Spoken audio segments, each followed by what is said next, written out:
विपक्ष कह रहा है कि सिलेंडर 1100 और 1000 रुपया हो गया, कांग्रेस के टाइम में 400 था। कांग्रेस टाइम में क्या था और भाजपा के टाइम में क्या, वो जनता देख रही है। कांग्रेस के समय में एक रेगुलेटर लेने के लिए सिलेंडर तो छोड़ दिए, उसके लिए भी लोगों को लाइन लगाना पड़ता था। 10 साल पहले से बोल रहा था, जहाँ तक मेरा सोच था कि सहारा बहुत लोगों को बेसहारा करके जाएगा, और आज हुआ भी वही। और भारतीय जनता पार्टी ने इसके प्रति संज्ञान भी लिया है। जेल में सुब्रत राय को डाला गया था, अब तो रहे नहीं। नरेंद्र मोदी का जो लहर है उसमें कोई ठहर नहीं सकता। यही है कि नरेंद्र मोदी का विकल्प नहीं है। देश को अगर बचाना है तो नरेंद्र मोदी को लाना है।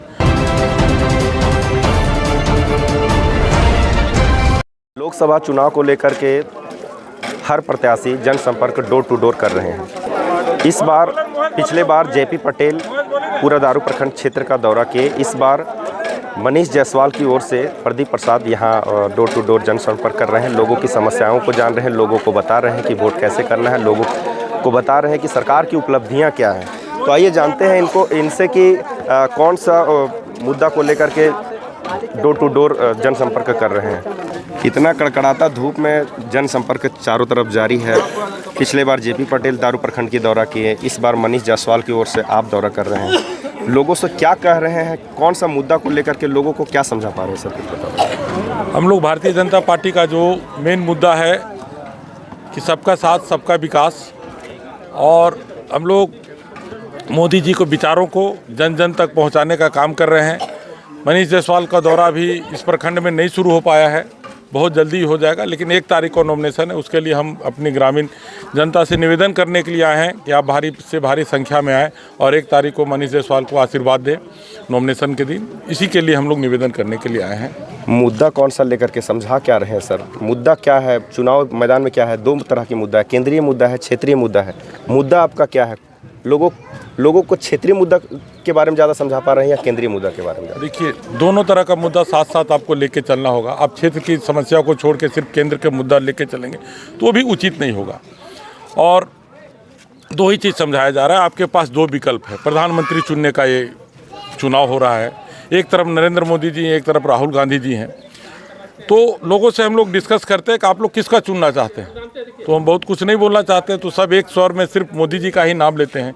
एक तरफ मोदी जी बोलते हैं और एक तरफ बोलते हो पप्पू को क्या चुनेंगे, हम मोदी जी को ही चुनेंगे। तो काफ़ी अंतर है। और जो मोदी जी का सपना है 400 पार, निश्चित तौर पे सपना साकार होगा। जेपी पटेल जब दारू प्रखंड का दौरा किए तो उन्होंने कहा कि हम बीजेपी के साथ थे, 10 साल मौका मिला, जनता ने मौका दी, और 10 साल मौका दी अच्छा कार्य के लिए। संविधान अभी खतरे में हो गया, इसलिए हम इस पार्टी को छोड़ करके इसके साथ क्या कहेंगे? हम तो व्यक्तिगत रूप से नहीं बोलना चाहते, लेकिन आपने जब जिस तरह का क्वेश्चन किया है, उनका कहीं ना कहीं निर्णय सही नहीं था।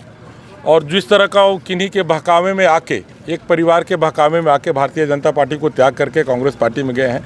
जब कांग्रेस पार्टी का संपूर्ण रूप से समाप्ति की ओर कांग्रेस पार्टी बढ़ गई है, इस स्थिति में वो कांग्रेस पार्टी की ओर दामन थामे किन्हीं के कहने पे, और जिनके कहने पे उन्होंने ये दामन थामा है, निश्चित तौर पे वो काउंटिंग के दिन तक भी नज़र नहीं आएंगे।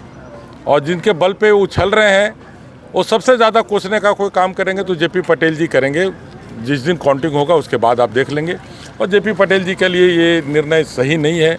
उनसे भी हमारे ताल्लुकात हैं, और उनका ये निर्णय, हम क्या, यहाँ की जनता कोई भी बोल रही कि उनका निर्णय सही नहीं है। नरेंद्र मोदी का जो लहर है उसमें कोई ठहर नहीं सकता।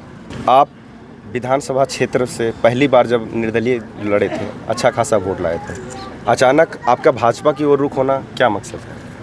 देखिए, मेरा क्या, पूरी जनता का मन यही है कि नरेंद्र मोदी का विकल्प नहीं है। देश को अगर बचाना है तो नरेंद्र मोदी को लाना है। तो आप अगर जनता के बीच में, और जनता का जो सोच भावना है उसको आपको समझना होगा कि जनता क्या सोच रही है, किस पार्टी को और उनका रुझान है, तो आपको निश्चित तौर पे वहीं जाना होगा। अभी एक बहुत बड़ा समस्या सामने उभर के आ रहा है सर, कि देश के अंदर सबसे ज़्यादा एक समस्या आ रहा है, सहारा जो है, सहारा हर घर में एक ना एक सहारा है। बिल्कुल 80% लोगों के घर सहारा से जुड़ा हुआ है। और सहारा इतना बड़ा घोटाला करके अभी लापता है। किसी का बेटी का शादी है, किसी के यहाँ घर बनाना है, किसी को क्या करना है, तो सारा जो लोग गरीब लोग हैं वो उसमें पैसा रखे हैं। अब उस पैसे को निकालने में बहुत कठिनाई हो रहा है, नहीं निकल पा रहा है। इसको लेकर के सरकार कोई कदम उठाएगी? बहुत पहले से चिल्ला रहा था, 10 साल पहले से बोल रहा था। जहाँ तक मेरा सोच था कि सहारा बहुत लोगों को बेसहारा करके जाएगा, और आज हुआ भी वही। सहारा बहुत लोगों को बेसहारा कर दिया। जो उनके एजेंट थे, जो जा के हमारे गांव के लोगों को समझा के कर रहे थे, बोले सहारा इतना पैसा देगा कहाँ से, उसका कोई बिजनेस चल नहीं रहा। वो हमको विश्वास था आज न कल ही सहारा डूबेगा। सिर्फ तामझाम और ये प्रचार से कर रहा था। और भारतीय जनता पार्टी ने इसके प्रति संज्ञान भी लिया है। जेल में सुब्रत राय को डाला गया था, अब तो रहे नहीं, लेकिन उसके विषय में भी बहुत कुछ हो रहा है काम। अभी तो बहुत कुछ नहीं कहा जा सकता चुनावी माहौल में, लेकिन निश्चित तौर पे जो होप बन पड़ेगा, जो उनके पास पैसा है उसको निकाल के गांव-गांव तक पहुंचाया जाएगा। हम तो यहाँ के जनता को, जो हमारे भाई बंधु बीच में रहते हैं, बेरोजगार हैं, जो उनके एजेंट बने थे, उनको भी कह रहे थे आपको अगर एजेंटी करना है तो कोई गवर्नमेंट एजेंसी का करें, कोई भी प्राइवेट एजेंसी का आप एजेंटी ना करें।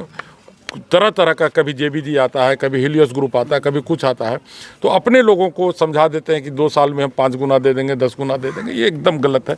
वैसे लोगों को रोकिए, जानिए, और मीडिया के माध्यम से भी चाहेंगे कि वैसे लोगों से अपने लोगों को जागरूक करें कि दूर रहें। प्रदीप प्रसाद जन जन के नेता बनते जा रहे हैं, समाजसेवी भी हैं, लोगों के बीच जा रहे हैं। क्या लोग अपना समस्या को लेकर के आपके पास आ रहे हैं? और अगर आ रहे हैं तो कौन कैसे समस्या, छोटी समस्या, बड़ी समस्या? देखिए, मेरा ऑफिस 365 दिन खुला रहता है, और मेरा समस्या सोशल में ज़्यादातर अस्पताल के प्रति होता है, या बिजली, या जो भी छोटा मोटा समस्या कोई ऑफिस का होता है उसको हम लोग करते हैं। और ये मेरा फैशन है, समझिए पैसन है कि इसको हम करें, और मरते दम तक इसको हम करेंगे। अच्छा, भाजपा, अंतिम क्वेश्चन है सर, भाजपा को कौन सा 4 या 5 कौन सा ऐसा मुद्दा है जिसको लेकर जनता भाजपा को चुन सकती है? देखिए, भाजपा सबसे ज़्यादा मुद्दा है, अगर देश को बचाना है तो भारतीय जनता पार्टी को वोट देना चाहिए। आज जो देश की स्थिति रक्षा के क्षेत्र में हो, वो उसका कोई विकल्प नहीं है कि आज भारत जितना मजबूती से उभरा है, और रोजगार के क्षेत्र में भी काफ़ी काम हो रहा है, नहीं काम हो रहा है वैसी बात नहीं है। जब पूरा विश्व आर्थिक मंदी से गुजर रहा था तो भारत ही एक ऐसा देश था कि उस मंदी से उभर के अपने विकास की ओर अग्रसर रहा। विपक्ष कह रहा है कि सिलेंडर 1100 और 1000 रुपया हो गया, कांग्रेस के टाइम में 400 था। कांग्रेस टाइम में क्या था और भाजपा के टाइम में क्या, वो जनता देख रही है। कांग्रेस के समय में एक रेगुलेटर लेने के लिए, सिलेंडर तो छोड़ दिए, उसके लिए भी लोगों को लाइन लगाना पड़ता था। राशन लेने के लिए लोगों को लाइन लगाना पड़ता था। कांग्रेस का विजन और भाजपा के विजन में ज़मीन आसमान का अंतर है। इसमें तो डिस्कस करेंगे तो शाम हो जाएगा। अभी चुनाव का माहौल है, हम लोग को आगे भी जाना है। चलिए, बहुत बहुत। तो ये थे प्रदीप प्रसाद, जो मनीष जायसवाल की ओर से लोगों के बीच जनसंपर्क कर रहे हैं और लोगों को बता रहे हैं कि भाजपा की विशेषताएं बता रहे हैं। मैं महेश कुमार, एसबीला भिंडी, Hazaribagh. Subscribe now and press the bell icon. Never miss an update.